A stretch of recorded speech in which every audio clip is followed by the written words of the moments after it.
Hey, what's going on, ladies and gentlemen? My name is Rayge, and we are back today to talk about the teams upcoming for, obviously, Blue Marvel and his release coming into the game very soon here. Now, there's actually been information in the data mines. If you guys missed my past video, so we're going to be covering that as well as which teams and characters are going to be safe to build in light of this new information and how we can best prepare going forward as we see more and more information obviously being added on Blue Marvel. So this is the original blog, guys, in case you're interested. Remember that he is going to be the first character coming into Marvel Strike Force, where for his event anyways, you'll be needing both ISO Purple 4 and 5 to actually partake. But we got a little bit more information now in the data mine, so that can at least streamline which teams we need to actually focus on, or at least highlight in terms of our progression and how we can maximize that value across time as well. So if you recall, this is from the original blog, but we have a little bit more information now with some of the nodes as per the data mines anyways, right? Remember, there's 10 nodes, and this is the ISO Purple breakdown in addition to the trait requirements. As of right now, we haven't seen any changes to this, so hopefully they hold this true, and obviously the way that it gets released is going to be reflective of this. But what is new on screen here, guys, is the fact that there's confirmed now passive bonuses respective to the teams that you bring up for these certain traits. So for example, nodes 1 to 3 is going to benefit Dark Dimension characters that have those passive bonuses in the game mode. We see that the non-mythic cosmic nodes are actually going to be beneficial to arena characters. They'll have the arena buffs. The non-mythic city section right there for that purple is going to be benefiting raid character teams. And then finally we have the last two nodes right before the trait restriction one, with non-mythic global benefiting war game characters. And then finally we also have the last node very similar to the first three, which is Dark Dimension passive. So in other words, you can't just build up any non-mythic character and throw them in here, because they may not be able to actually finish and complete what they need to do in order to get to Blue Marvel at the end. And where this is kind of reminiscent is the fact that when we're going through and doing the Age of X saga, it's not like you can just bring in any city character into the city section initially.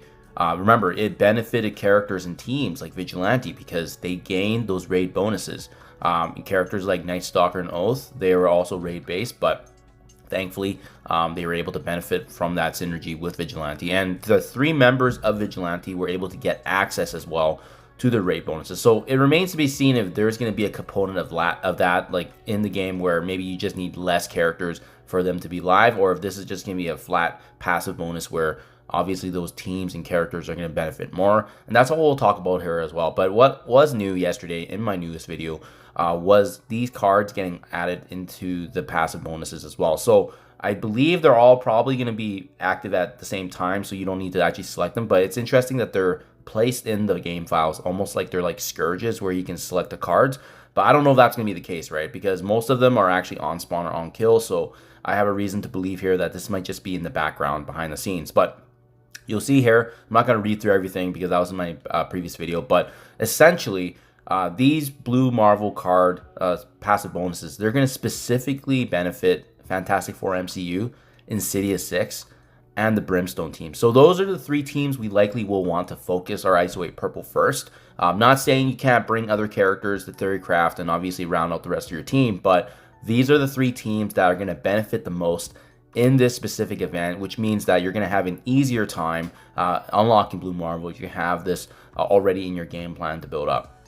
So that's really where I wanted to divert my attention to, because if we know that there's 3 teams and we know, roughly where all the different traits are, now it really does give us a good line of sight and focus point of which characters and team synergies we want to highlight, right? So first and foremost, remember, there is a big section here for Conquerors. And these are all the Conquerors that we know of right now. And in addition to that, I don't think there's going to be any changes because Brimstone has been confirmed to be the last team for Chapter 2. So this is the final list. What I really like about this is the fact that they did include, obviously Quasar and Blastar into this list for Conquerors. So 2 powerful legendary characters are going to be able to get utilized for this event, which I love. So you're going to get some optimal value. And don't forget, they're going to have some sort of usage as well towards the unlock of Annihilus next year in 2026. So just further value, but again, they are basically telling us what to build, but now we have to select which ones in terms of just benefiting us the most. So let's get into it. Conquerors Cosmic Section. Remember, this is these are the 2 nodes that are going to specifically give you passive bonuses for Arena. And I do think that obviously Invisible Woman, Mr. Fantastic, and Franklin Richards, I don't see them leaving the arena meta anytime soon. So they're probably going to be safe at least until the release of Blue Marvel here. So those 3 characters for sure. And remember, they're all bio resources as well. We got Blastar and Quasar also rounding out this mix because they're noted as cosmic characters. They won't benefit from the arena passive bonuses, but with them being very significant and big investments already, I mean, this is almost kind of a slot-in plug team, right? Right now, this team is unfortunately lacking sustain, so you may or may not want to include Blastar and Quasar from this mixture, but I know for sure the Fantastic Four 3-piece is likely going to be a guaranteed build for myself. Having said that, then you have the other characters like, you know, Doctor Strange, Heartless, Azazel, Thing, and Human Torch. Not saying I wouldn't recommend them, but they're not going to benefit as much as having these other characters where you'll be needing them in the future, right? Especially Blastar and Quasar likely having some sort of requirement for Chapter 3 as well. And I'm sure that's going to get announced. But yeah, in terms of the Conqueror's Cosmic section anyways, this is looking really good. And especially remember, the Fantastic Four benefiting from arena bonuses. Not much to say about the City section here. I mean, the full Insidious 6 team is going to benefit. And in one of the passive bonuses that we saw with the Blue Marvel cards that we listed from the data mines, it does actually show Shocker and Vulture being classified as a future Insidious 6 character as part of this event. So what does that mean? Well, it means that all 5 members are effectively going to be Insidious, which means they're all going to benefit from the raid bonuses that we know that's happening behind the scenes with the City section. So these 5 characters, you know, it just makes sense. There's synergy with them. You need them for raids, and obviously we need them for the rest of the Chapter 2 activities if you're planning to push deeper into Blastar Scourges.